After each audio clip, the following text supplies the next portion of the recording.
In this video, I want to have a look at graphing our three trig functions. So we're going to start off with sine. Now, in one of our earlier videos when we were having a look at the unit circle, we found out that sine is equivalent to the y-coordinate of the point that's on the circumference here. So if we have this point, we can see that the y-coordinate is 0.5. So the value of our sine function is going to be 0.5 at that point. So if we start down at 0 degrees, we know that the y-coordinate of this yellow point here is 0, so our function is going to start at 0. Now, as that angle increases, our y-coordinate increases as well. And you can see it starts off increasing pretty quickly, and then it sort of slows down as it comes towards the top of that circle. And it's going to keep increasing though until it reaches 1. So it's reached the top of that circle with a y-coordinate of 1, and now it's going to start coming back down the other side. So write down until we reach 180 degrees when our y-coordinate is 0 again. So sine at 0 degrees is 0. It increases until it gets to 90 degrees where it has a value of 1, and then back down to 180 degrees where it's 0 again. Now if we keep going, we're going to drop into these negative y-coordinates. So our sine function is going to become negative as well. So we can see what that looks like as we move around. Comes all the way down until it reaches 270 degrees where its y-coordinate is -1. So the value of sine at 270 is -1. And then it comes all the way back up to 0.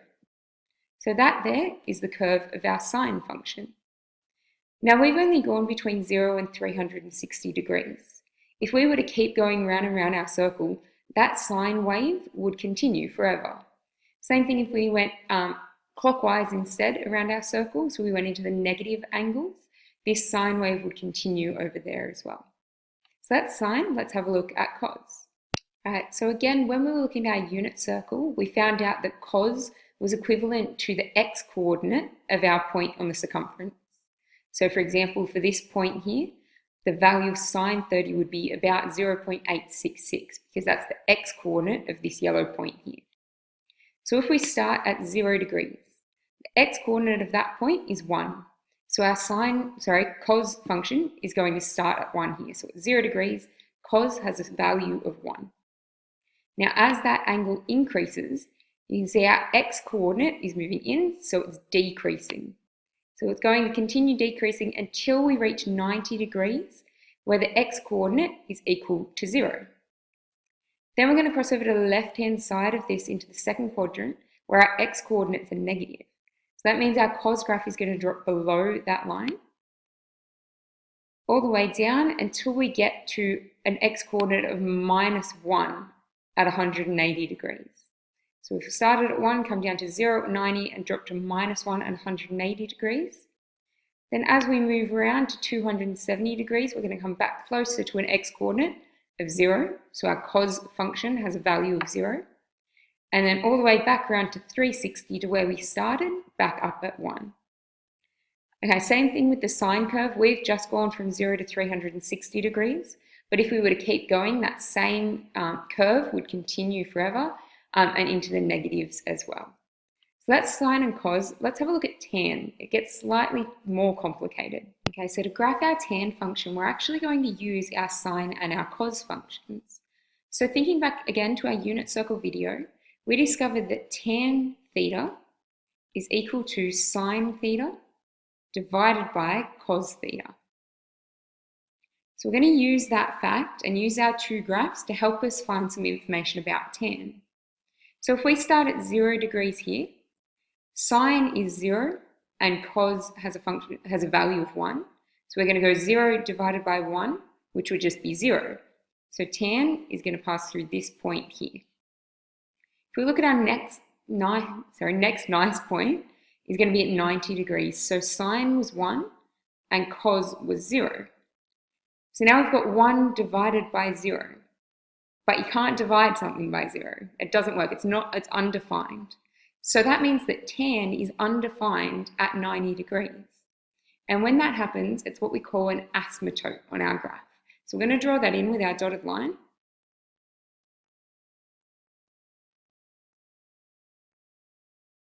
Right, our next nice point was 180 degrees. So we've got sine was 0 and cos was -1. So we've got 0 divided by -1, which will just be 0. So we're going to pass through here. 270 degrees, we had sine was -1 and cos was 0. So we're going -1 divided by 0. Again, we can't divide by 0, so it's undefined there. So we're going to have an asymptote.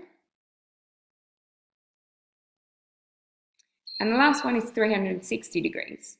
So we've got sine was 0 and cos was 1. 0 divided by 1 is 0. All right, so there are all our nice points. And at the moment, our graph isn't looking much like a graph. We've got 3 points and we've got 2 asymptotes, and that's it.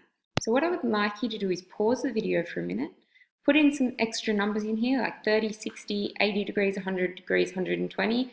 These are just suggestions. You don't have to pick those ones. Pop a scale up the side. So I made it that one box was 1 unit. You can make it 2 if you want. And then put these values in your calculator. So type in tan 30 and sketch that point, tan 60 and sketch that point, and see if you can figure out what's going on.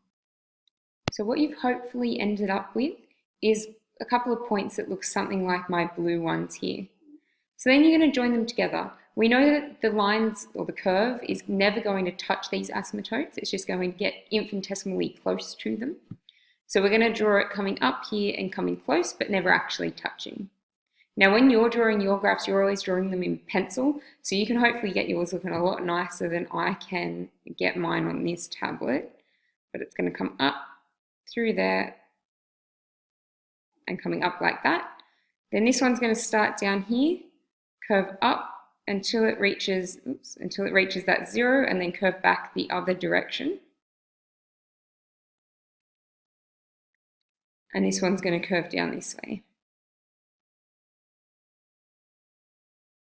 Okay, so that's what our tan function looks like. There is a more accurate version, a precise version of your tan graph in your textbook as well that you should have a look at. But that's just a quick video looking at the sine, cos, and tan functions.